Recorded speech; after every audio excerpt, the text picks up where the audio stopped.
Herzlich willkommen auf meinem Kanal OrderFlowAi, die Trading-KI-Software der Zukunft. Ja, ein weiteres Video, Entwicklertagebuch Nummer 3, und ich nehme euch heute einfach mal mit. Ihr wisst ja, am Freitag habe ich meine neue Version veröffentlicht mit der neuen Strategie, und heute wird so wirklich der erste Tag sein, wo ich die selbst hier live mit euch testen werde. Wir haben jetzt gleich das New York Opening. Und ja, ich selbst weiß noch nicht, was mich erwartet so richtig. Gestern war ja Feiertag in den USA, der Memorial Day. Und deswegen gucken wir einfach mal, was heute passiert. Ich nehme euch einfach mal mit. Ich habe überhaupt keine Ahnung, was uns heute erwartet am Markt, weil nach so einem Feiertag ist das immer relativ schwierig.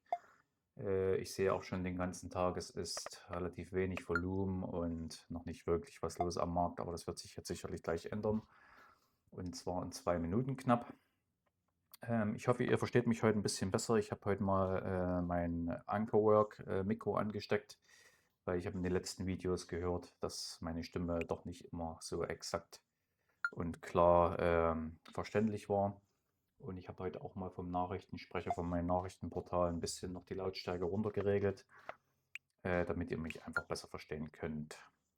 Genau, erstmal vielen Dank nochmal für das positive Feedback der letzten Videos. Auch Kunden von mir haben mir geschrieben, dass sie das toll finden, dass ich 1 das minute mache, remaining for the und market on open imbalance. deswegen habe ich mich entschieden, einfach dort ein bisschen weiterzumachen. Ich werde euch ein bisschen was in der Software erklären heute. Nebenbei, dann hoffen wir, dass wir ein paar gute Trades machen können gemeinsam und gucken, dass die Strategie ordentlich funktioniert. Und wenn nicht, ob wir da noch was optimieren müssen. Aber wie gesagt, das befindet sich ja noch in der Entwicklung und wird sich auch ständig in der Entwicklung befinden, weil so eine Software, die ist nicht einfach fertig entwickelt. Da gibt es immer Optimierungen, die irgendwie das Ganze besser machen und stabiler. Und es kommt einfach auch darauf an, über eine lange Zeit quasi. Ne? Das muss ja sich über eine lange Zeit bewähren, das Programm. Ansonsten ist es nicht anders wie alle anderen 10 Programme, die vielleicht seconds. mal in einer gewissen Marktsituation funktionieren, aber eine gewisse Beständigkeit ist einfach wichtig. So, wir beobachten jetzt einfach mal das Market Opening. Market on open imbalance. S&P 500 buy side 26 million. Nasdaq 100 sell side 73 million. Dow 30 sell side 27 million. Mag 7 sell side 42 million.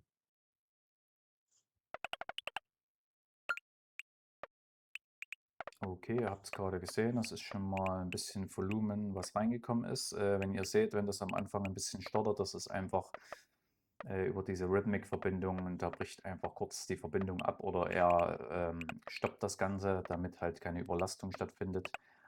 Und in dem Moment empfehle ich absolut keine Trades zu machen. Ne? Also im Market Opening auf keinen Fall irgendwelche Trades machen. Außer man ist jetzt in einem sicheren Trade schon drin, dann spielt das jetzt keine Rolle. Aber wenn natürlich die Verbindung abbricht, kann man in dem Moment auch nichts machen und die Position auch nicht schließen, wenn es notwendig gewesen wäre.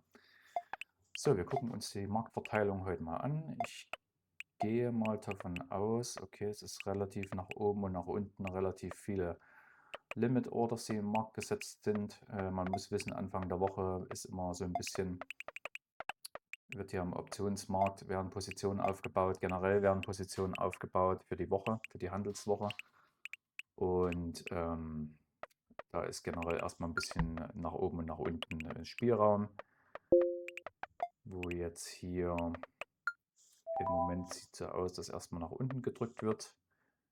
Der Markt, das sind meistens Market Maker, die jetzt über den Tag die Position, die zum Beispiel hier dieser große Wick oder hier diese leichte Imbalance, gut, die wurde hier schon geschlossen, aber hier haben wir eine Range gebildet. Das heißt, das Hauptvolumen, und da kommen wir jetzt erst nochmal zurück und gucken uns das mal an. Wir zoomen hier mal ein bisschen. 15-Minuten-Chart. Genau, wir sind jetzt gleich relativ nah schon am Tagestief. Das wird meistens nochmal rausgenommen, bevor es dann in die gewünschte Richtung geht. Aber wie gesagt, die gewünschte Richtung kann ich heute wirklich absolut nicht vorausschauen. Meistens Montag bzw. heute Dienstag nach einem Feiertag ist das fast nicht kalkulierbar. zumal ja sich auch einiges getan hat im Iran und mit Trump, und von daher, die Börsen sind ja nach wie vor absolut euphorisch, was ich absolut nicht nachvollziehen kann, aber ja, es scheint immer noch nur bergauf zu gehen, wie die letzten Tage oder Wochen auch. Wir bilden jeden Tag neue Highs im Markt und das ist schon sehr, sehr ungewöhnlich. Also ich rechne in der nächsten Zeit auf jeden Fall mit einer kleinen Korrektur auf jeden Fall, um auch diese ganze aufgestaute Energie nach oben wieder ein bisschen abzubauen. Aber wie gesagt, das kann auch weiter nach oben gehen, das weiß im Endeffekt keiner so genau. So, gucken jetzt mal hier in die Volumenverteilung. Wir sind jetzt hier am Volume Area Low gleich angekommen und das Tagestief, das sind meistens starke Umkehrzonen. Und da gucken wir einfach mal, was er dann spätestens 15:45 Uhr macht, weil dann hat man meistens, das muss man wissen, das ist immer so ein Zeitfenster, wo Reversals stattfinden, also wo quasi die Marktmaker ihre Position nochmal rausgenommen haben, andere ihre Position reingeschoben haben und dann die gewünschte Marktrichtung angetreten wird. Ich habe hier, wenn ihr es seht, hier auf dem zweiten Bildschirm, der hier rechts von mir steht, habe ich immer diesen Gag-Spot laufen. Das sind die, habe ich ja schon erzählt, die Optionsgeschäfte. Und da sehe ich immer ungefähr, was haben wir für Optionsgeschäfte laufen. Und da sieht es heute auch ja, im Prinzip noch total gemischt aus. Da gibt es definitiv keine klare Richtung. Wir haben eine NetGax, also quasi ein Netto Gamma Exposure von ja, minus 0,5. Also das heißt leicht bärisch, aber das hat jetzt im Moment am Market Start noch nichts zu sagen. Meistens kann man die Optionsgeschichte erst so ungefähr eine Viertelstunde nach Market Opening ablesen und sieht dann, wie die Positionen über den Tag verteilt sind und welche Hauptlevel sich quasi gebildet haben. Ich hatte schon angesprochen, es wird in Zukunft noch eine neue Version geben. Das wird eine Ultra-Version sein.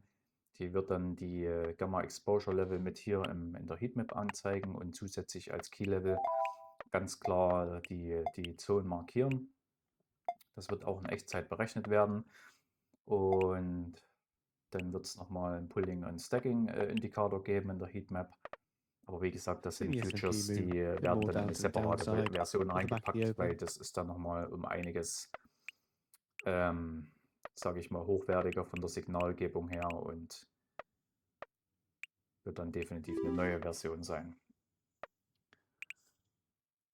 So, jetzt bin ich mal gespannt. Jetzt sind wir hier am Low angelangt. Hier haben wir auch relativ große Limit Orders liegen. Das heißt, hier warten welche, dass diese Orders ausgefüllt werden. Und das ist dann meistens eine Positionierung. Das heißt, in dem Fall, wenn es wirklich so sein sollte, ist das eine Long-Position, die hier eingegangen wird. Also hier wird gekauft quasi und oberhalb vom Preis wird immer verkauft. Aber man weiß trotzdem nie, ob das jetzt irgendwelche Stop-Loss-Level sind oder Take-Profit-Geschichten. Das kann man leider hier nicht sehen. Und von daher müssen wir immer gucken, wie der Markt darauf reagiert und dann kann man ungefähr erkennen, um was es sich dort gehandelt hat. So, in unserem neuen Market Structure Indikator hier, diesen Phase Aware Scanner, haben wir jetzt ganz schön auch neutral. Ne? Das heißt, wir haben eine Range-Bildung, kein klares Signal Richtung bearish oder bullish. Hier oben haben wir eher auf der bullischen Seite. Das heißt, jetzt kommen auch Käufer rein. Man sieht es auch hier am Kurzzeitdelta. Man sieht es auch hier schön im Flow-Pulse-Indikator. Dann kommt quasi nur auf der rechten Seite kommen mehr Orders als auf der linken Seite. Ist hier auch nochmal aufgegliedert. Ne? Dann kann man das schön erkennen. Und hier sieht man auch, es ist zwar eine bärische Divergenz, aber auch das Delta zeigt an, dass wir doch noch ein bisschen Druck nach oben haben. Kurz zur Strategie, die habe ich natürlich aktiviert. Ich habe heute auch den Copy Indicator wieder angeschaltet. Wir handeln The heute Russell 2000 index hits zwei intraday high, last up Apex-Accounts, 0.9%. die hier parallel geschaltet sind. Das sind Evaluationsaccounts. Und da gucken wir mal, ob wir die diese Woche ins Funding reinkriegen. Also quasi die $3000 pro Account Profit erreichen und dann können wir dort in den Funded Account quasi uns rein switchen. So, jetzt Jetzt gehen wir hier nochmal raus. Okay, dieses Tief, dieser Wick hier wurde jetzt abgeholt. Wir waren am Low angekommen, habt ihr schön hier gesehen. Hier gab es nochmal ein negatives Delta. Das ist meistens ein gutes Zeichen für eine Umkehr. Hier sind quasi Verkäufer gefangen. Das nennt man auch eine Seller's Trap. Das Level hier wird auch schön markiert. Ne? Sieht man hier, es hat quasi 6-mal gehalten. Das heißt, wir haben hier eine relative Supportzone. Eine schöne. Support ist auch immer natürlich, wenn hier große Levels liegen, da muss natürlich erstmal einer ordentlich hier eine Position eröffnen, verkaufen, um hier durchzudrücken, ne? Um dass diese ganzen Kontakte ausgefüllt werden und es weiter nach unten gehen würde. Das muss man immer wissen. Deswegen habe ich das im 3D-Dom auch so schön dargestellt hier. Das sieht immer aus, als würde der Preis gegen die Wand laufen, ne? Und so soll das auch sein. Und wenn ich dann hier noch die Bestätigung bekomme über den Sweep and Absorption Indikator, der mir dann ganz klar sagt, entweder wurde das absorbiert, was man hier schön sieht, ne? Das heißt, alle Verkaufsaufträge wurden hier absorbiert am Level. Und das heißt, wir kriegen Käufer rein, sieht man auch hier schön. Wir können hier auch mal umstellen auf den Kaufdruck. Ne? Wir haben jetzt mehr Kaufdruck als Verkaufsdruck. Und da kann man das auch schön erkennen.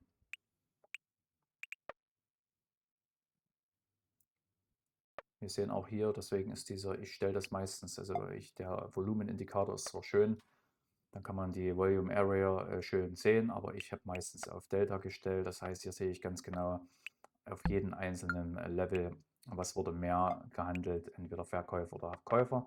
Ne, wenn ich hier ein starkes positives Delta-Level habe, dann habe ich hier eine starke Supportzone.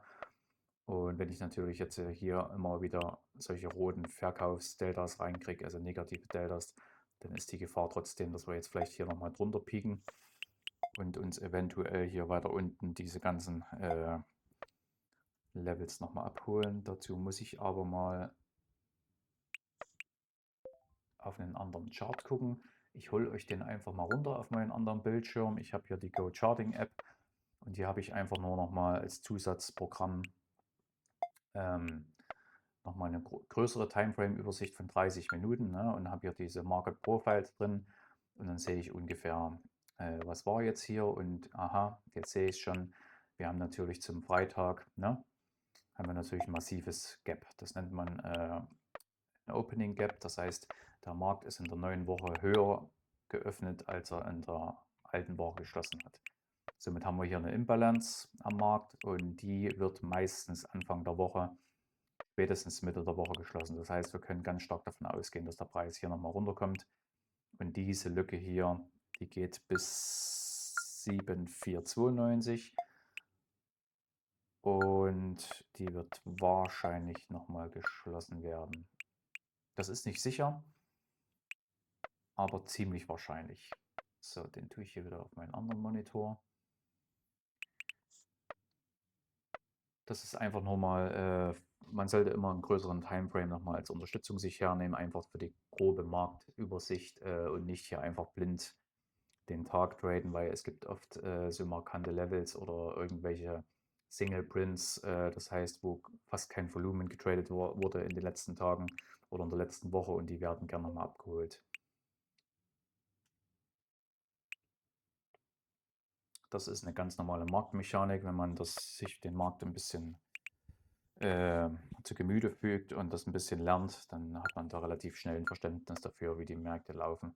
Also hier geht es nicht rein nur, ist die Wirtschaft läuft gut oder schlecht, sondern im Intraday-Bereich, was wir jetzt tun, Intraday-Trading, spielt jetzt gar nicht so groß. Deswegen mache ich auch hier das Volumenprofil aus. Das Volumenprofil, die Rolle im Tagesgeschäft ist einfach ganz klar Market Maker, Hedgefonds, Optionshändler und die paar Intraday-Trader, die hier große Positionen öffnen, was aber meistens die Hedge-Positionen sind zu den Optionstradern. Also das ist meistens 1:1, was die machen. Und je nachdem, was gewünscht ist, wird der Markt auch ein bisschen gedrückt. Ne? Klar, wenn jetzt News-Events reinkommen von Trump The oder Philadelphia irgendwelche wichtigen Semiconductor Index at an all-time high, last up 3.8%. News, dann kann das natürlich ganz schnell hier mal ein bisschen hoch oder runter. Aber das sind dann meistens nur Kurzzeit-Events und die werden dann ganz schnell wieder ausgeglichen und der Preis kehrt zum letzten Value, quasi zum fairen Preis zurück. und handelt dort weiter, wo er handeln soll. Ne? Genau, also der Markt ist ziemlich ruhig. Wir haben auch keinen großen Market Speed. Das sieht man auch hier schön in unserem Market Speed Indikator. Das heißt Aufbau in dem Moment. Es werden im Moment noch Positionen aufgebaut. Und ein Markt läuft niemals ständig hoch oder runter oder jetzt schnell oder langsam, sondern es gibt immer Aufbauphasen. Ne? Dann gibt es Range-Phasen und dann gibt es eine Initialzündung, sage ich jetzt mal, wo dann große Positionen geöffnet werden oder geschlossen werden und die dann die initiale Zündung einspielen in den Markt, wo dann quasi gedrückt wird und ein neuer fairer Preis gefunden wird. Und das sind dann die Strecken, die wir am liebsten natürlich mitnehmen oder unsere Software auch erkennt. Also unsere Strategie im Hintergrund, die scannt jetzt quasi hier alle möglichen Signale ab. Ich kann euch das auch mal zeigen. Und zwar, wenn man hier auf New und dann auf Ninja Script Output geht, dann hat man bei Ninja Trader ein schönes Output-Fenster und das zeigt quasi alle Indikatoren, die geladen sind oder Software, die kommuniziert innerhalb von Ninja Trader. In dem Fall kommuniziert unser Indikator außerhalb mit unserer Orderflow-Software. Und hier sieht man schön, was hier quasi berechnet wird und gemacht wird. Und ich zeige euch das jetzt gleich mal. Jetzt Im Moment gibt es nur ganz normale, genau. Jetzt haben wir hier wir haben insgesamt 500 Dome-Levels, die bei uns analysiert werden. Ja, das heißt insgesamt 250 nach oben und nach unten. Und das ist das Maximum, was Rhythmic liefert. Das habe ich auf Max gestellt. Und hier seht ihr jetzt ganz genau, ne? Diagnose, dann Orderflow-Status, ne? OrderFlowAi. Das heißt, hier kann man schön sehen, wenn er jetzt auch eine Position öffnen würde, genau was macht er. Ne? So, ja, er sagt zum Beispiel hier, es ist ein ruhiger Markt, ne? Dann hier Signal, kein Signal. Und dort sieht man ganz klar, was im Hintergrund dort läuft. Und hier haben wir zum Beispiel jetzt Large Player, ne? Hat einer gekauft, 294 Kontrakte. Ne? Und aber gleichzeitig verkauft 382. Das heißt, das war minus 13%, ein Short-Aufbau. Und genau so, das ist mal ein gutes Beispiel, genauso rechnet die KI das. Das ist das, was ich jetzt quasi alles manuell berechnen müsste, was ja eigentlich total unmöglich ist. Ne? Also ich kann mich ja nicht noch auf irgendwelche Prozentrechnungen konzentrieren. Und genauso funktioniert es. Ne? Hier nimmt er dann zum Beispiel, welche Phase ist, ne? New York Open, ne? Welche Delta-Phase, wie viel Order Volumen. active. Und jetzt haben wir es gerade mal. Jetzt hat er hier eine Position eröffnet. Na, seht ihr jetzt so schön im Hintergrund, was er dort wirklich macht. So, zack, wir haben schon die Position sicher. Die hat er uns schon hier in den Break-Even reingezogen.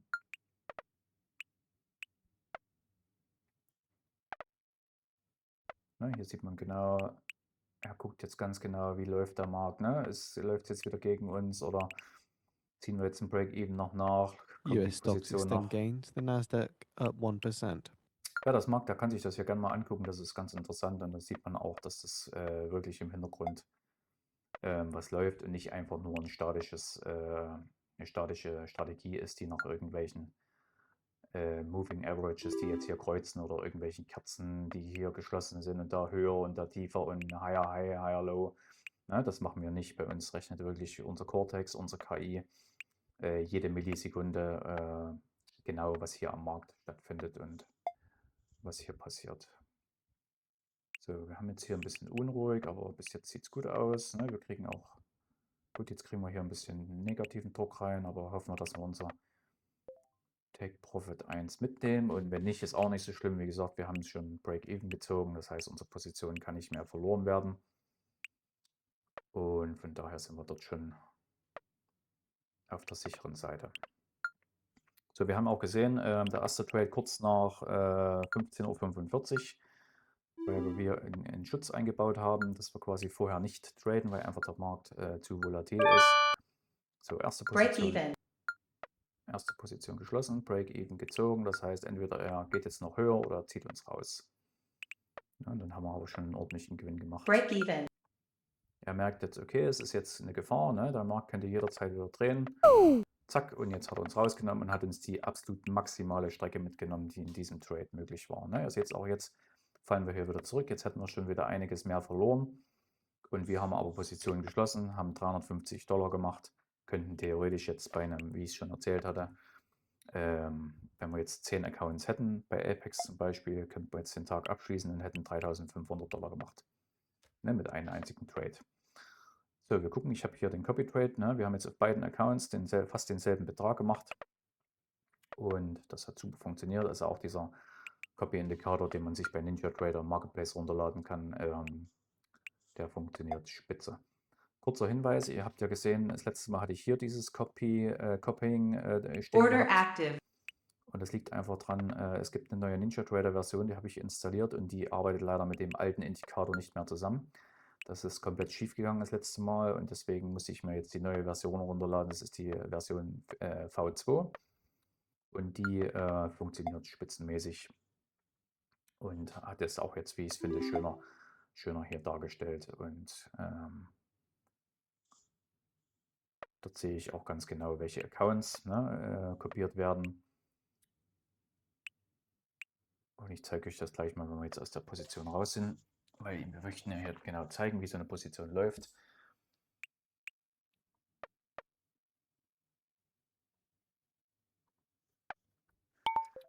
Gucken wir mal, was passiert. Es sieht auf jeden Fall so aus, als geht es vom Druck her ein bisschen nach oben. Das heißt, der Markt ist generell wahrscheinlich eher bullig gestellt. Ich sehe es auch jetzt gerade hier bei den Optionshändlern. Wir haben jetzt schon einen Netgex von 23 plus. Das heißt, wir haben ein positives Gamma. Also sind quasi auch die am Optionsmarkt eher positiv gestimmt und versuchen am höchsten Level von 7565. Das ist natürlich noch ein ganzes Stück weiter oben. Das wäre ja ungefähr hier oben. Na, man sieht auch, hier ist eine große Position, weil der Optionsmarkt korreliert zwar mit dem Futures-Markt, aber nicht exakt, weil der Optionsmarkt ist an dem S&P 500 quasi gekoppelt und nicht an dem ES Futures. Deswegen gibt es ja leichte Preisabweichungen, aber wir haben bei 7565, das ist sehr wahrscheinlich das Level und das ist das Opening von heute. Also auch ein interessantes Level, wo auf jeden Fall am Opening auch viel Volumen gehandelt wurde heute, nach dem Feiertag. So, er strauchelt jetzt hier ein bisschen rum. Das ist eher suboptimal für die Strategie. Wir haben jetzt hier auch eine größere entweder Verkaufsposition oder einen Stop-Loss für einen, der verkauft hat. In jedem Fall, egal welche Position es At 10 ist, a.m. Eastern Time, we have the USCB Consumer Confidence forecast 92, prior 92.8. in jedem Fall, wenn die Position ausgeführt wird, ist es eine Verkaufsorder, egal ob das jetzt ein Take-Profit oder ein Stop-Loss ist. Aber die Intention dahinter wissen wir halt nicht.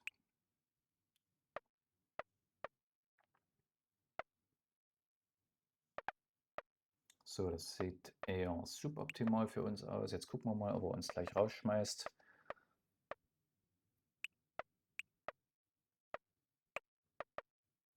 Stop. Ja, der hat uns auf jeden Fall rausgeschmissen.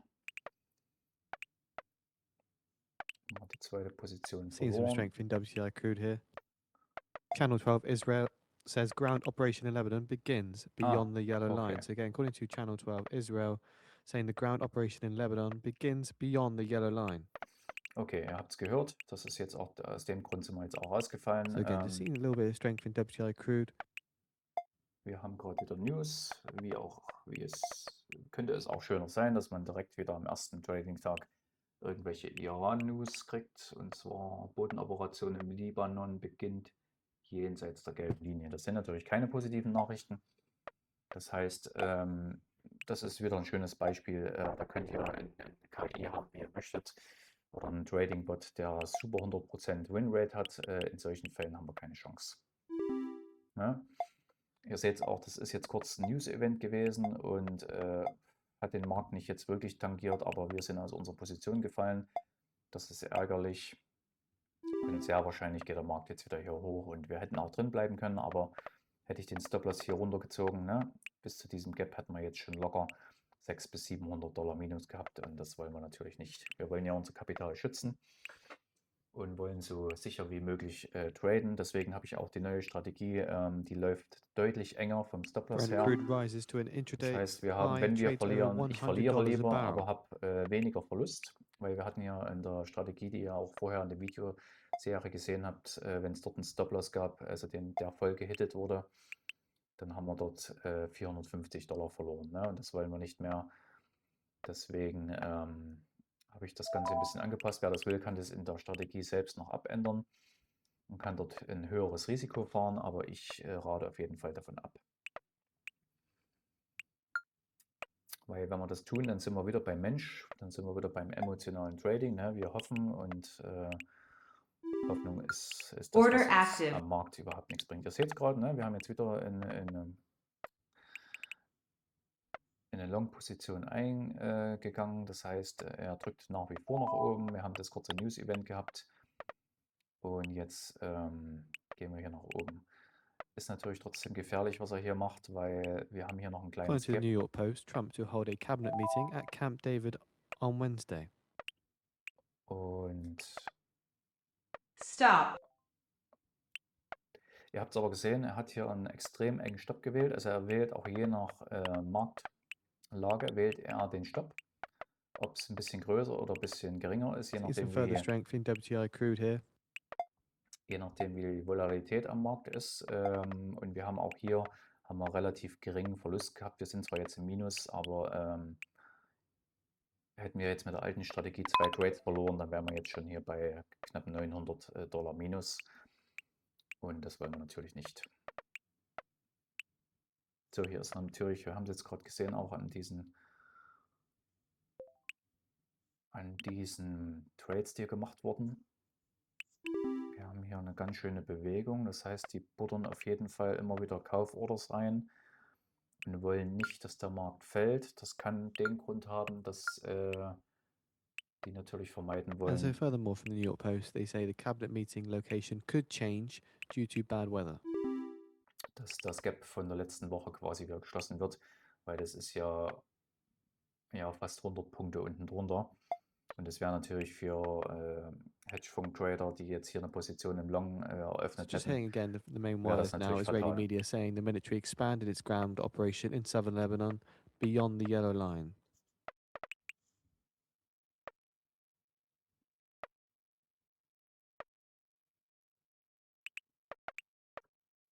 Generell ist an der Börse extrem angespannt im Moment und es macht auch keinen wirklichen Spaß mehr für alle Trader im Moment, weil du kannst fast nicht mehr vernünftig traden. Ihr seht es gerade, ne? Da kommt eine News nach dem So anderen. reminder in 5 minutes time, expecting USCB consumer confidence. Das Witzige an der ganzen Geschichte ist immer die The New York Post ganzen says Trump and the cabinet to discuss economy and foreign policy updates. News kommen komischerweise immer nach dem New York Open rein, also als hätte man gewusst, dass die Börse wieder offen ist, aber das ist ein Spiel, was dort gespielt wird. Das ist mittlerweile überall bekannt. Da verdienen auch Leute richtig Geld dran, weil wenn das natürlich vorher jemand weiß, wo ungefähr die News hingehen, dann kann man natürlich auch schöne Trades machen am Markt. Ne? Das nennt sich Insider-Trades und ich will jetzt keinem was unterstellen, aber das ist einfach meine Beobachtung am Markt und die habe ich auch oft dokumentiert mit Screenshots, wo einfach Sachen passiert sind, die einfach mit normalen Trading oder mit einer normalen Marktmechanik überhaupt nichts mehr zu tun hat. Und da kannst du manuell traden, da kannst du mit Bots traden, du wirst definitiv immer verlieren. Außer du bist zufälligerweise auf der richtigen Seite, dann kannst du auch mal gute Gewinne machen. Ich habe auch schon durch Trump-Tweets habe ich auch schon Evaluationsaccounts mit einem Trade quasi bestanden. Da ist das Ding so dermaßen in den Profit geschossen, dass ich direkt die $3000 Profit hatte und das sind natürlich dann die schönen Erlebnisse, aber da kann man auch mal Danke sagen an Donald. Aber die meiste Zeit ist es einfach nur ärgerlich, weil man einfach nur aus einer Position rausfällt oder man ist kurz vor der Auszahlungsgrenze im Prop-Firm-Account und freut sich, dass man eine Auszahlung machen kann. Dann kommt ein Trump-Tweet und man ist wieder so weit im Minus, dass man wieder 2, 3 Tage weiter traden muss und das ist natürlich extrem ärgerlich. Aber gut, es soll nicht Gegenstand sein. Wir sind ja positiv gestimmt. Brent crude Wir wollen, futures extend gains, prices up by $4 a barrel as the US military strikes on Iran add to peace deal uncertainty. wir wollen ja Spaß am Trading vermitteln und ich will euch ja zeigen, wie ihr auch ganz entspannt mit der Software traden könnt und Ihr habt es ja gesehen beim ersten Trade, das war ein normaler Markttrade, der ist gut aufgegangen und die beiden nächsten Trades waren während der Newsphase. Und das ist dann 50-50, entweder die gehen auf oder die gehen nicht auf, je nachdem. Ne?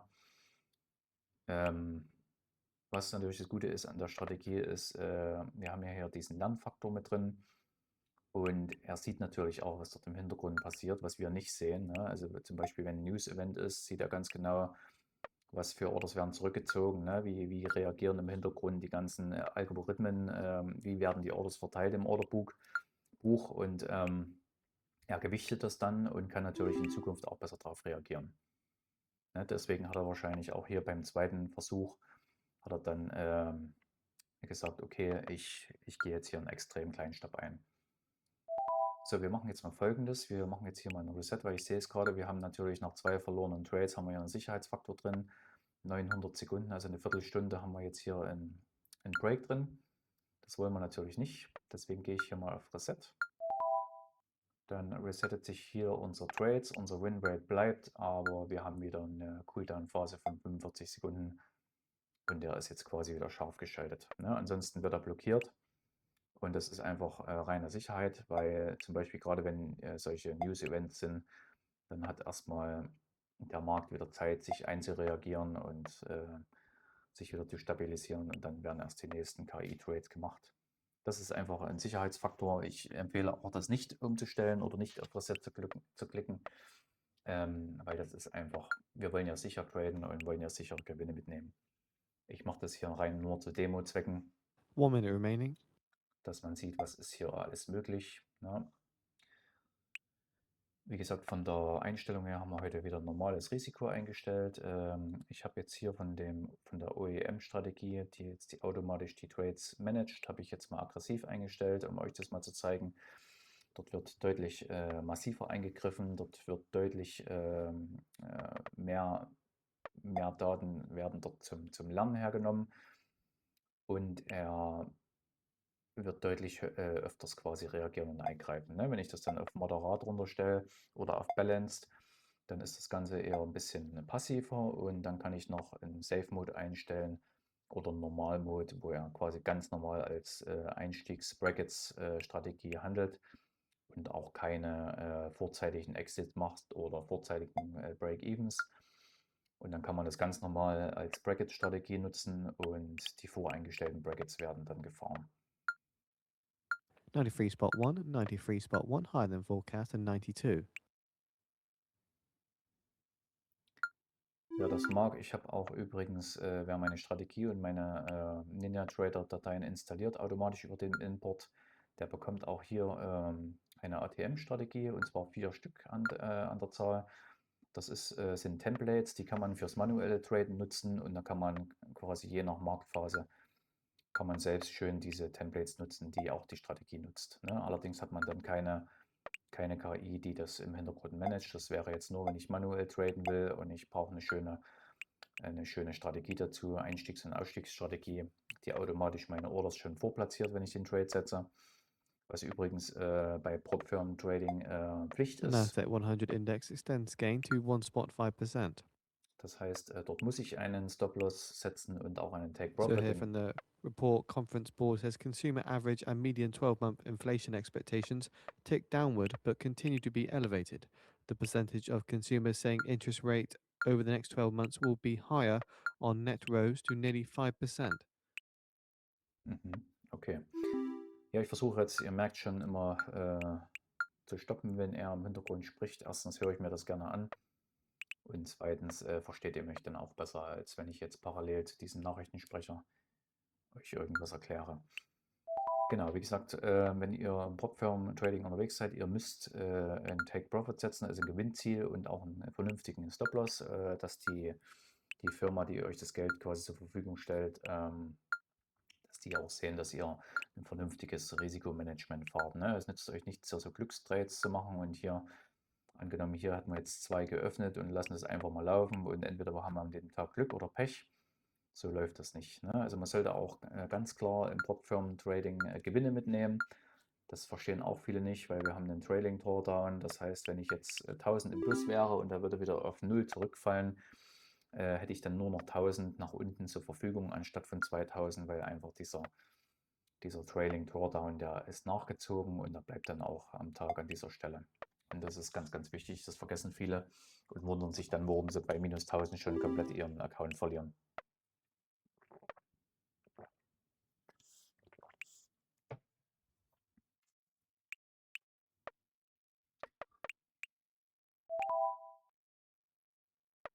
Ne, ihr seht schon, also hätten wir jetzt beide, Going to TASS, Russia and Kazakhstan to discuss boosting oil transit. Long Orders gelassen, ne, wie er sie entschieden hat, wären wir jetzt wieder im Profit gewesen und hätten die auch gewonnen. Aber wir hätten einfach unseren Stop-Loss so weit runterschieben müssen hier, das macht einfach keinen Sinn. Dann verliere ich die beide lieber und habe hier erstmal zwar ein Minus jetzt stehen, aber wir gucken mal, wie es jetzt weiterläuft.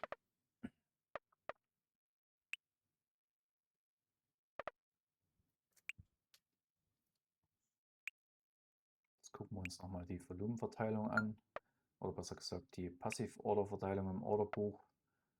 Ja, das ist so ein typischer No Decision Day. Das heißt, es ist nicht wirklich zu erkennen, wo die Reise hingeht. Und wir laufen ziemlich seitwärts im Moment. Von daher ist jetzt für euch nicht so spannend, wenn natürlich hier so langweilig ist. Ist auch für mich nicht so spannend. Ist auch für die Strategie nicht spannend, weil wenn wir natürlich keine großen Bewegungen im Markt haben, dann ist natürlich eine Positionseröffnung eigentlich ja, so gut wie sinnlos. Und jetzt ein manueller Trader würde jetzt auch keinen Trade machen. Ne? Der würde jetzt auch nach wie vor abwarten und würde jetzt gucken, was passiert hier. Ne? Also im manuellen Trading würde man jetzt einfach gucken, wann brechen wir aus der Range aus. Ne? Wir haben jetzt hier noch, die Range geht bis hier oben, ne? Bis hier unten. Man sieht es geht runter, hoch. Ne? Das ist, nennt man auch einen Positionsaufbau.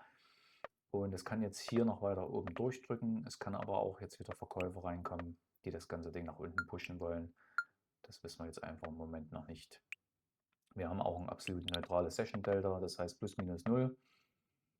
Auch da gibt es keine signifikanten Änderungen. Ne? Wir haben zwar jetzt von den EMAs, die wir hier drauf haben, haben wir ein bullisches Segment, Sentiment, sage ich jetzt mal. Und von daher, wir haben jetzt auch Large Player, sind eher im Long-Bereich. Er sagt jetzt schon in der Strategie, weil ich hatte das schon erklärt, er hat jetzt hier noch feinere Daten als der ist eher für Langzeit. Der ist, sobald man die Strategie öffnet, hat man hier nochmal noch feiner quasi aufgelöst und noch kürzer aufgelöst, wo aktuell das Market Bias ist oder die Attention, wo es hingehen soll. Und wir haben aktuell vom Indikator eine Akkumulation, das heißt eine Aufbau von Orders, was am ersten Trading-Tag in der Woche völlig normal ist und eigentlich fast in 90% aller Fälle so passiert Anfang der Woche. So, hier haben wir jetzt zum Beispiel eine große Verkaufsorder reinbekommen. Das heißt, wir sind an der obersten Range jetzt fast angekommen und gucken einfach mal, was dann passiert. Aber hier nochmal ein starkes Reversal einfährt und sich nochmal das Gap holt, was jetzt entstanden ist zum Freitag. Das wäre natürlich ein massiver Move. Da bräuchte man auch ordentlich Volumen, dass das quasi die Seller schaffen würden, weil im Moment sieht es nicht so aus, als wären da genügend Verkäufer am Markt, die jetzt auch nur ansatzweise den Markt so weit runterdrücken könnten. Deswegen, wir gucken einfach mal, was passiert.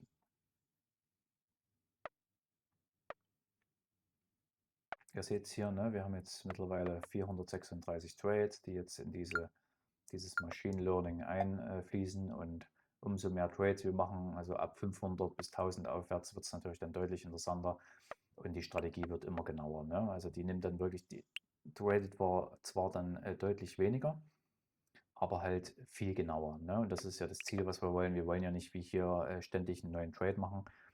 Wir wollen ja, dass er die besten Einstiegssignale nimmt und uns dort 2, 3 gute Trades macht am Tag.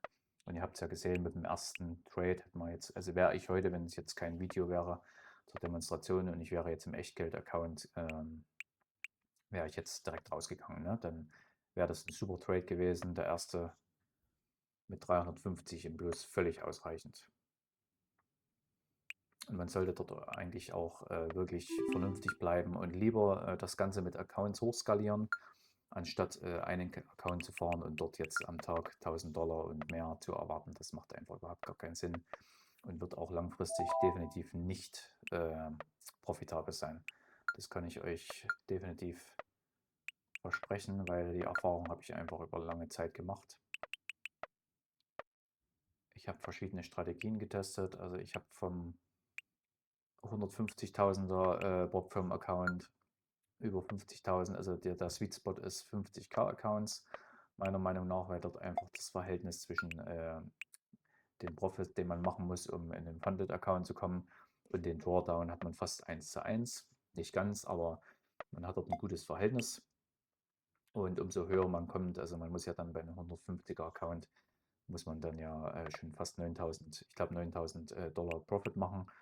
Und das muss man erstmal schaffen, ehe man so weit ist. Und dann ist man schon mal 2, 3 Wochen nur am Evaluations-Account traden. Und dann hat man es vielleicht geschafft und hat eine ganz beschissene Iran-News oder Trump-Woche und verliert diesen hart erkämpften Account wieder und hat auch dann eine ganze Stange Geld dafür bezahlt.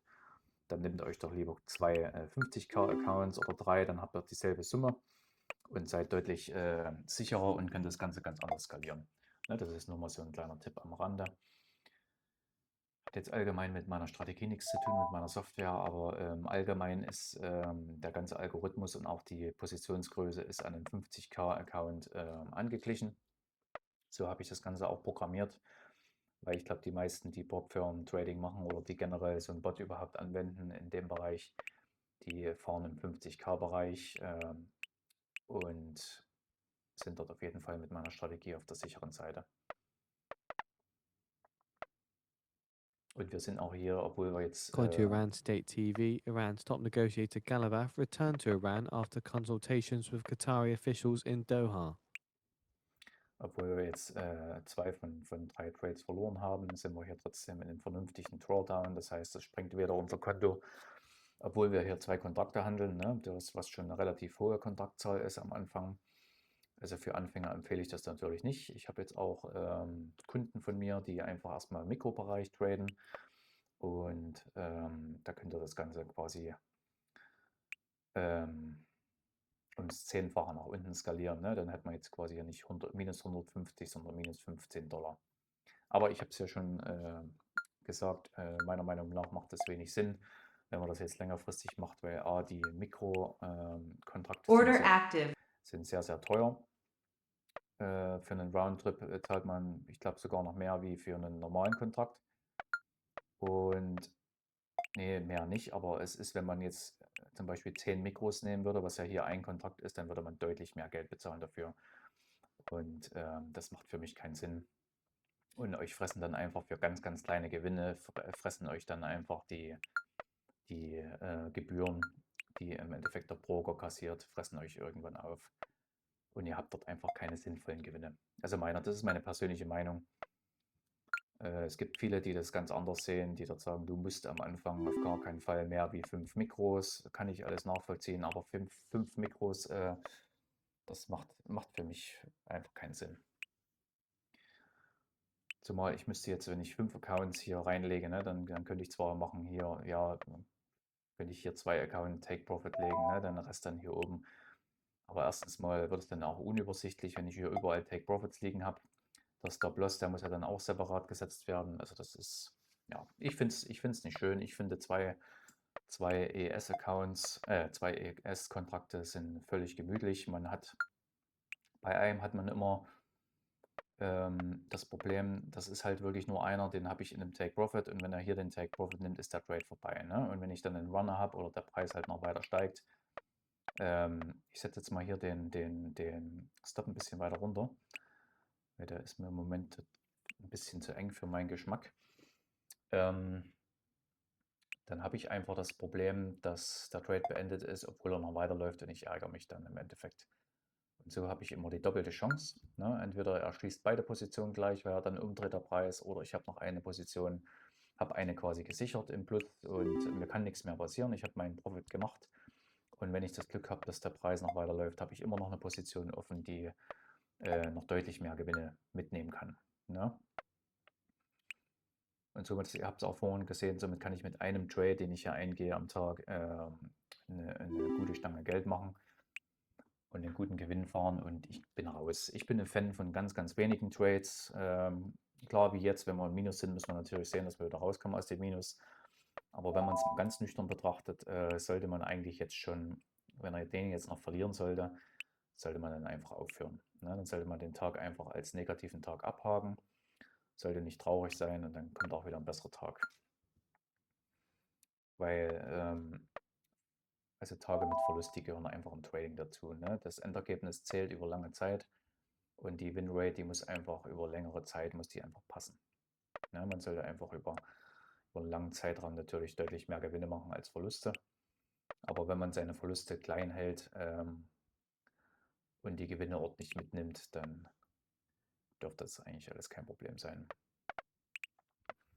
Ne, warum ich jetzt den Stopp hier runtergezogen habe, ist, mich stört hier unten noch diese 134 Kontrakte, die jetzt hier noch zum Kaufen stehen. Das heißt, es könnte sein, dass hier nochmal einer ein bisschen nachschießen möchte. Ich bin mir relativ sicher, dass wir das nach oben mitbekommen, da ich im Optionsmarkt hier auf meinem rechten Monitor sehe, dass wir auf jeden Fall nach oben gehen. Und wenn jetzt nicht wieder irgendein blöde News-Event reinkommt, sollte man hier eigentlich nach oben drücken. Obwohl, jetzt sollte eigentlich schon das Alarmsignal kommen. Wir haben ein negatives Session Delta, das heißt, wir bauen eher Druck nach unten auf. Das ist natürlich jetzt nicht ganz so ideal. Wir haben zwar ein Kurzzeit-Delta, was noch nach oben drückt. Deswegen, wenn wir jetzt kurz im Gewinn sind, werde ich jetzt den Stop-Loss gleich wieder hochziehen. Weil es kann durchaus jetzt jederzeit zum Dreh des Marktes kommen. Und wir haben ein Reversal. Deswegen habe ich jetzt auch erst gerade gesehen, das ist kein gutes Zeichen auf jeden Fall. Ja, wir sind auch jetzt hier im mittleren Bereich, sind wir schon im bärischen Bereich angekommen. Und aber dadurch, dass wir uns noch in der Range befinden, gucken wir mal, ob wir wenigstens hier oben das High noch mitnehmen, dass es sich das noch holt. Wir haben auch hier oben das Previous Close, haben wir noch nicht abgehandelt, den Opening Preis. Deswegen können wir gucken, ob wir die Position noch im Plus schließen können. So, den ziehen wir jetzt wieder nach. Jetzt ist er wieder ungefähr dort, wo er gewesen ist. Und wir wären auch nicht ausgestoppt gewesen. Also es wäre ein knappes Ding gewesen. Aber ich will hier auf jeden Fall sicher gehen, dass wir hier nicht, falls es doch zum Dreh des Marktes kommt, dass wir hier nicht zu viel verlieren. Und lieber sicher handeln, als wie, dass wir hier einen großen Verlust kassieren. Das ist immer ein schönes Zeichen hier, was wir hier auf der Seite sehen. Ne? Das heißt, wir kaufen nach. Das sieht man jetzt schön, kurz vorher zurückgezogen, aber es drückt. Das heißt, hier werden immer Positionen reingeschoben. Ne? Das ist eigentlich ein gutes Zeichen für Long-Aufbau. Und wenn wir Glück haben, wird hier oben die Position noch geschlossen, abgeholt. Das wäre dann auch ungefähr Richtung höchsten Netgags, den wir hier haben, von 7565. Und manchmal ist es auch so, dass die Optionshändler den Preis erstmal dorthin drücken, ihre Position im Optionsbereich schließen, ihren Gewinn mitnehmen und dann werden die Positionen, die hier zum Drücken genutzt wurden, also quasi die kaufen, damit der Preis nach oben läuft und dann werden die oben wieder geschlossen und das ist meistens ein schönes Reversal-Signal. Deswegen kann man an diesen größten Gags-Level kann man ideale Trades machen. Das ist auch das, was dann in der neuen Version, in dieser Extra-Version, die ich irgendwann auf den Markt bringen werde, diese Ultra-Version, wird das schön angezeigt. Dann hätten wir jetzt hier oben das Gags-Level schön angezeigt, als auch Resistance-Level. Und dort wird ganz klar, ist sehr, sehr wahrscheinlich, dass es auf jeden Fall eine Bewegung am Markt gibt. Oder eine Reaktion nennt man das. Und entweder wird dann, wenn diese Positionen angelaufen wurden, entweder wird der Preis dann dort festgepinnt und bleibt dann bis zum Sessionende dort. Ja, es gibt ja auch längere Positionen, die nicht nur im Zero DDE, also quasi im Tagesoptionsgeschäft anvisiert sind, sondern die zum Beispiel über 3 Tage gehen oder eine Woche. Und da wird quasi der Preis versucht, dass der dort bleibt. So, jetzt gucken wir hier, das ist ein bisschen Risiko, was wir jetzt hier tun. Aber wir haben noch nicht wirklich große Verkaufszeichen, von daher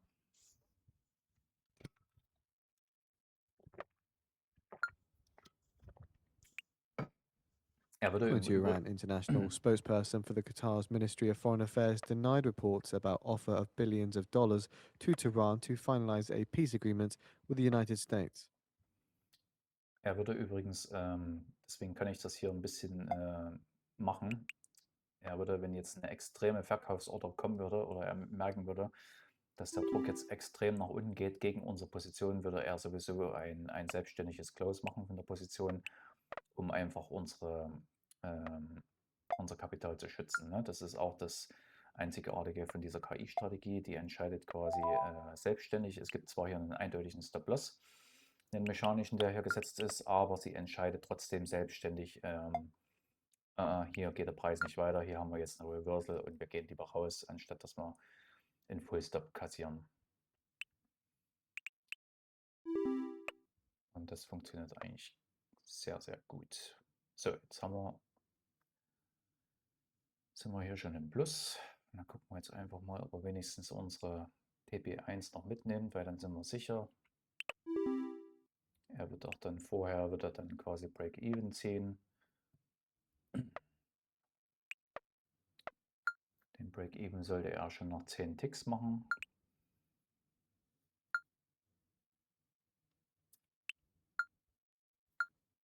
Und dann gucken wir einfach mal.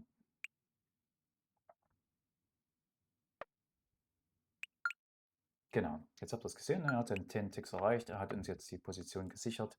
Jetzt kann uns nichts mehr passieren, jetzt sind wir absolut im selben Bereich. Jetzt hoffen wir, dass wir den TP noch abholen, den TP1. Und ich erkläre noch mal ganz kurz, hier auf der Heatmap seht ihr TP1, ne, also eine Position. Hier ist ein SL, das ist ein Stop-Loss, den wird er jetzt wahrscheinlich triggern, weil es scheint wahrscheinlich dort zu drehen. Und hier bei Ninja Trader seht ihr, wenn eine Position geöffnet wird, 2 Sell-Stop, 1 Sell-Limit und 1 Sell-Limit. Das heißt, wir haben hier eine Kaufposition At eröffnet 10:30 a.m. und Eastern Time, we deswegen have the Dallas Fed Manufacturing Business Index forecast 0, prior -2.3. Genau, eine Sell-Limit. Er hat hier eine Limit-Order reingesetzt. Das ist das gleiche wie ihr hier seht. Ne? Ist dann eine Position gesetzt und wenn er den Preis erreicht, schließt er eine von unseren Kauforders, schließt er quasi mit einer Sell-Limit-Order und damit sind wir dann nur noch mit einer Position im Kaufmodus. Sehr gut, erste Position haben wir geholt. Und jetzt haben wir noch eine Restposition offen. Ihr seht, jetzt ist hier nur noch eine Position offen, eine Sell Limit, die wieder Break unser even. Take Profit ist und hier unser Sell Stop. Stop ist im Prinzip auch eine Sell Order. Genau, habt ihr schon gesehen. Super. Somit haben wir jetzt 50% Winrate, 2 Loss, 2 Win und sind aber trotz alledem, weil wir ein gesundes Risikomanagement betrieben haben und im Minus quasi eher schneller geschlossen haben als im Profit, haben wir uns mehr genommen. Das ist das sogenannte RR-Verhältnis, ne, Risiko-Chancen-Verhältnis. Und sind dadurch durch ein gesundes Risikomanagement bei 50% Winrate im Plus. Und das ist ein ganz wichtiger Hinweis. Wir müssen theoretisch mit unserer Strategie nur 50% aller Trades gewinnen. Ne? Und das ist das Interessante, was viele nicht wissen. Manche denken dann, man ist dann auf Break-Even oder Null. Nein, ist es nicht. Je nachdem, wie der Chancen-Risiko-Verhältnis eingestellt ist oder das RR, dass man quasi immer weniger Verluste akzeptieren, aber mehr Profit machen. Das Order ist das Ziel active. an der ganzen Geschichte. Somit haben wir bei 50% Winrate schon ein positives Ergebnis. So, und das heißt, bei jedem Prozent mehr, was wir Winrate generieren, haben wir natürlich eine enorme Steigerung unseres Profits und können den Tag dann quasi positiv abschließen. So, hier ist jetzt wieder eine Geschichte. Ich hatte es euch ja gesagt, hier oben sind noch massive Orders und wahrscheinlich wird er noch dort hochziehen und hier irgendwo wird er dann drehen beim Opening. Und das ist wieder eine klassische Marktmechanik, die hier gerade abläuft. Wir haben es jetzt kurz vor 16:30 Uhr, dann werden wir auch das Video beenden. Dann haben wir eine gute Stunde am Markt verbracht. Und wenn wir jetzt hier noch in den Take Profit gehen, werden wir auch den Tag beenden und werden uns den Gewinn mitnehmen und dann morgen munter weiter traden. Ich werde das jetzt auch täglich, wenn ihr das möchtet und wenn euch das gefällt, ein bisschen begleiten. Ne? Ich werde gleichzeitig ein bisschen gucken, wie meine Software arbeitet, ob es noch Verbesserungsmöglichkeiten gibt. Ich werde euch versuchen, jeden Tag ein bisschen was vom Markt zu erklären, vom Trading. Und vielleicht habt ihr Spaß daran. Schreibt es mir gerne in die Kommentare. Und ja, wenn euch das gefällt, natürlich fleißig abonnieren. Und ganz wichtig auch den Daumen hoch. Das ist für den YouTube-Algorithmus extrem ein positives Signal für den Kanal. Und auch gerne kommentieren. Wie gesagt, jeder Kommentar, auch wenn es negativer ist, nehme ich gerne an. Ich nehme sogar manchmal die negativen Kommentare lieber als die positiven, weil die bringen mich wirklich weiter. Ne? Wenn hier einer schreibt, das ist totaler Müll, was du machst, oder du hast hier einen totalen Fehler drin, den ich vielleicht total übersehen habe, weil ich ein Einzelentwickler bin, dann hilft mir so ein Kommentar natürlich enorm weiter. Ne?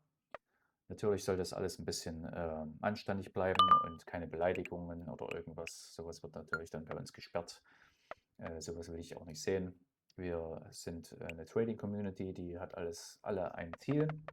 Wir wollen profitabel handeln am Markt und von daher wollen wir auch vernünftig miteinander umgehen. Und ich bin ein Fan von so wie du mir, so ich dir. Ne? Das ist ganz einfach, das hat mir mein Opa schon beigebracht.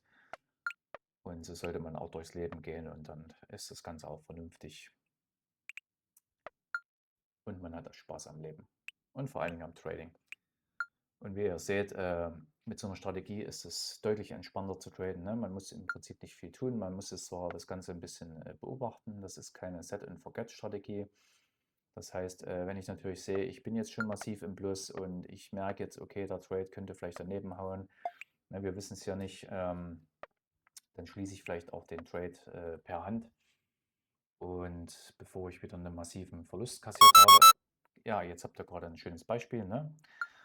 Spreche ich gerade vom Verlust, hätte ich vielleicht nicht ansprechen sollen, aber er hat jetzt hier einen Pre-Stop-Exit gemacht. Das heißt, er merkt, okay, wir haben doch eine Gegenbewegung.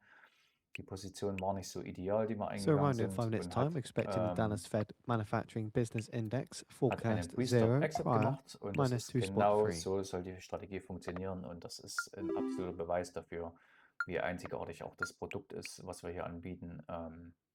Weil das schützt absolut euer Kapital und ihr werdet wirklich dankbar sein dafür, wenn die ganzen schlechten Trades einfach rausgefiltert werden, ausgestoppt werden und fertig.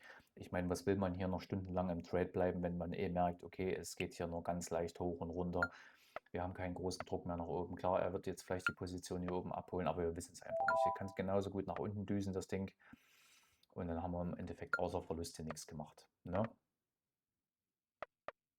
Und ihr seht selbst jetzt nach 3 Verlusten und 2 Gewinnen und 40% Winrate sind wir immer noch in einem absolut vernünftigen Drawdown. Ne? Also wir haben hier einen ganz, ganz leichten Drawdown im Account, auf dem das ausgeführt wird, ne? Von minus 2,30 $. Die Kommissionen sind hier schon abgerechnet.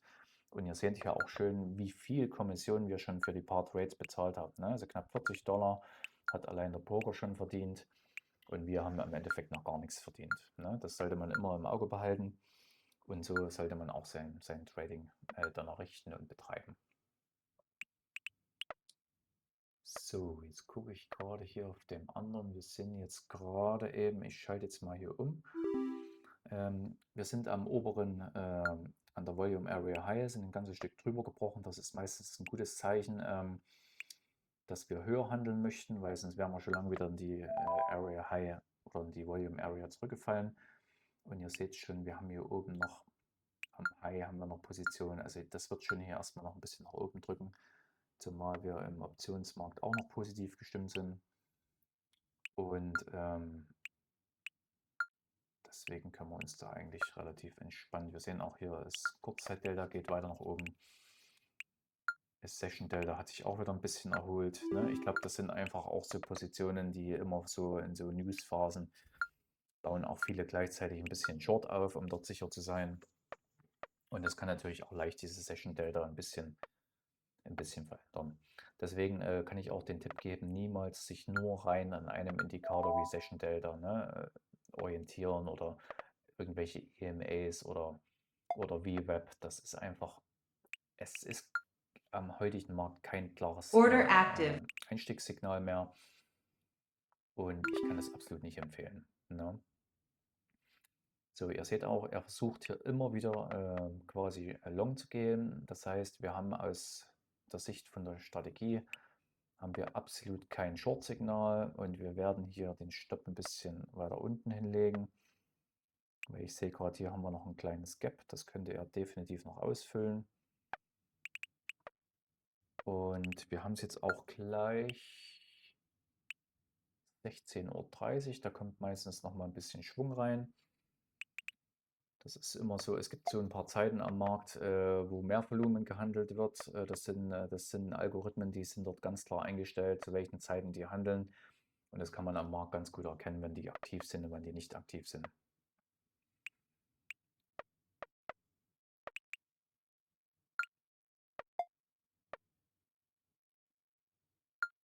So, man sieht das ganz klar. Oft sind das hier so kleine Reversals, die hier getradet werden, um auch nochmal Schwung zu holen. Weil ihr habt gesehen, das ist extrem zäh. Hier kommt keiner wirklich weiter und dann wird meistens nochmal kurz eine Verkaufsgeschichte eingeleitet, um auch die Retail-Trader ein 1 bisschen minute in die Irre remaining. zu führen. Gut, wir haben jetzt gleich nochmal 16:30 Uhr. Kurz ein paar News. Da gucken wir nochmal, da gibt es auch meistens im Vorfeld schon mal ein bisschen Druck.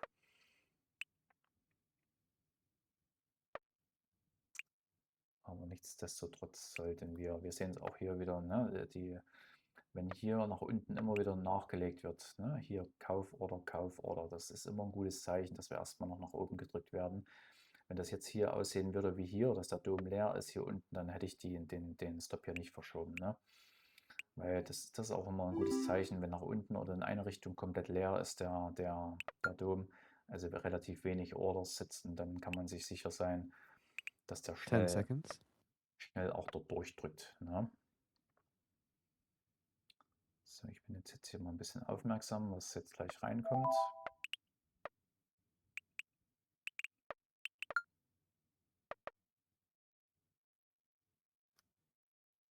Still waiting on the data.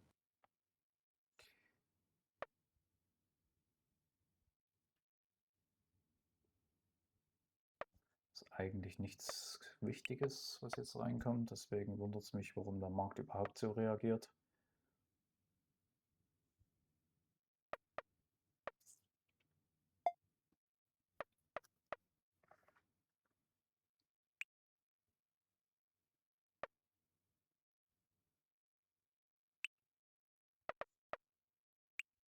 Dauert länger als erwartet. Haben wir noch keine Daten.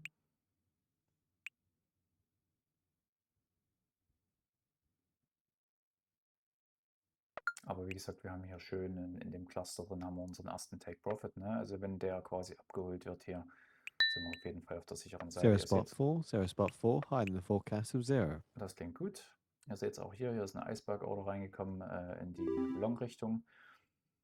Das heißt, auch dort werden noch Positionen nachgelegt und ich sehe es hier am Optionsmarkt, die müssen noch deutlich nach oben drücken, um den Preis an das gewünschte positive Gags-Level zu kriegen. Also das ist sehr unwahrscheinlich, dass der Preis jetzt massiv nach unten gedrückt wird.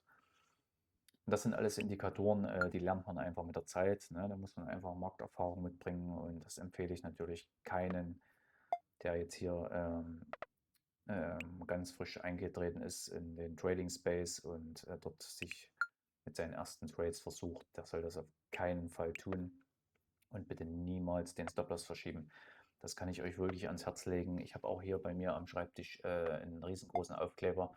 Don't move, stop. Das ist für mich nochmal so eine mentale Geschichte. Und ihr habt es aber gesehen, ich halte das wie immer nicht ein, ne, obwohl das rot markiert ist. Aber bei mir spielen noch ein paar andere Faktoren mittlerweile rein. Und ich möchte euch natürlich auch mal ein bisschen was zeigen hier,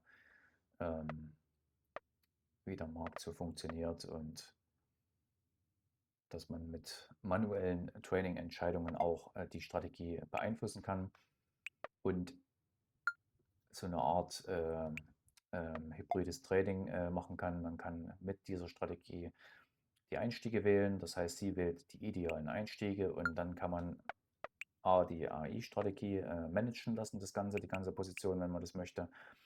Und man kann aber auch jederzeit hier ein bisschen selbst managen. Ich könnte jetzt auch den Take Profit hier ein bisschen enger setzen, dass ich dann halt wirklich, falls der Markt jetzt nochmal ins Positive reingeht, den ersten TP According to the mitnehme. Wall Street Journal, the US Navy restarts guiding ships through the Strait of Hormuz. Und könnt ihr mir So a das bit auch... further more info from the Wall Street Journal. The US Navy has restarted assisting vessel crossings through the Strait of Hormuz, according to US military officials.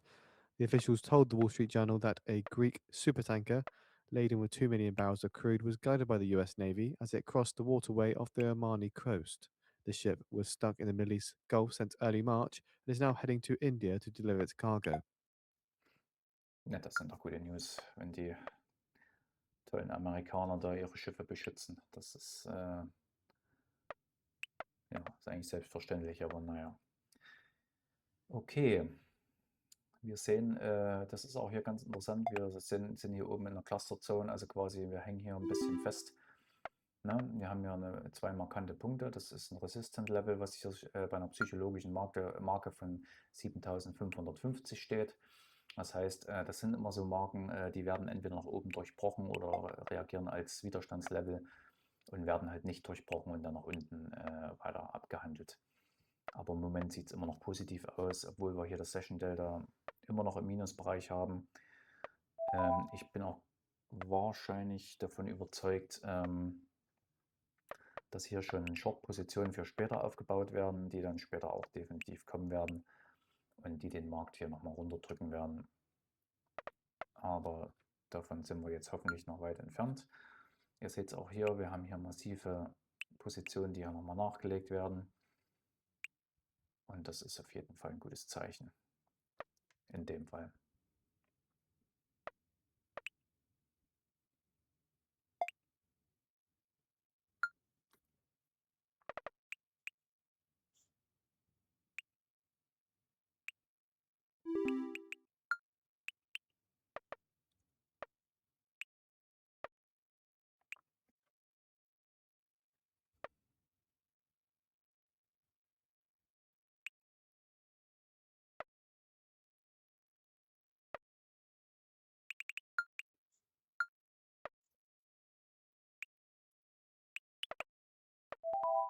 Ihr seht es auch hier, ne? Wir haben Kaufdruck, ne, im Flowpoint und er hört es auch schön, deswegen bin ich jetzt auch mal ein bisschen ruhig gewesen, dass ihr auch mal die Signale ein bisschen hört. Das Audiovisuelle ist ganz, ganz wichtig beim Trading.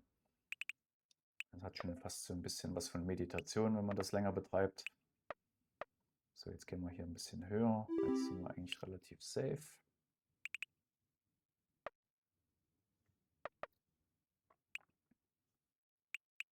So, jetzt haben wir es gleich 16:35 Uhr. 16:35 Uhr ist auch eine markante Zeit. Dort arbeiten Algos, ihr seht es jetzt gerade, ne? Zack, haben wir schön, wird schön nach oben getrieben der Preis, ne? Schön zum Gags-Level, zack, wir sind sicher in der Position. Break-Even ist nachgezogen, Position raus, fertig. Und was machen wir? Close. Ne? Wir schalten unsere Strategie ab. Wir haben auf beiden Accounts ein gutes Profit erwirtschaftet. Wir gehen hier mal rein in unser Trading-Journal. Ne? Haben 50% Winrate. Ein Profitfaktor, das ist dieser RR-Ratio, was ich euch erzählt habe, von 1,44. Ne? Das ist sehr gut. Den Drawdown, das ist jetzt das, was er maximal minus war, aber mit 2 Accounts. Das heißt, das muss man jetzt in dem Fall durch 2 teilen, weil 2 Accounts gehandelt wurden. Ne? Also minus 500 war das maximale Minus, was gehandelt wurde. Aber nichtsdestotrotz haben wir einen vernünftigen Tag. Am Ende vom Lied hat wieder haben wieder die Iran-News, haben unsere Winrate zerstört und sonst hätten wir ein deutlich besseres Ergebnis gehabt. Aber das spielt keine Rolle, wir sind positiv, das ist am Ende entscheidend. Und ihr seht auch, wir sind jetzt am Oben, was ich gesagt hatte, angelangt. Ne? Hier ist jetzt natürlich ein Punkt, da kann es definitiv drehen, der Markt. Ich glaube es aber nicht, weil wir haben das Gags-Level deutlich höher. Das kommt dann erst hier oben. Wir können nochmal reinzoomen oder rauszoomen. Das ist erst hier in dem Bereich oder vielleicht sogar am High. Dann würden wir schon wieder ein neues Market High bilden. Das wäre ja eigentlich Wahnsinn, aber ich sage niemals nie im Moment. Man kann es einfach nicht wissen. Genau, ich hoffe, euch hat das Video gefallen. Ich will es auch nicht zu sehr an die Länge treiben. Wenn alles gut geht, wenn ich es zeitlich hinkriege, sehen wir uns morgen wieder. Ich wünsche euch viel Erfolg beim Traden und beim Testen der neuen Software. Ich hoffe, ihr habt viel Spaß dabei. Kommt gerne zu Discord vorbei, dort können wir gerne schreiben, diskutieren. Ihr könnt mich auch persönlich anschreiben. Ich stehe jedem zur Verfügung, so wie ich es zeitlich irgendwie hinkriege. Und genau, mein Tag geht jetzt weiter mit der Entwicklung. Ich habe noch ein paar andere Sachen, die in der Entwicklung sind, die optimiert werden müssen. Und von daher steht noch ein bisschen Arbeit an, Video schneiden, veröffentlichen. Von daher einen schönen Tag und wir sehen uns bald.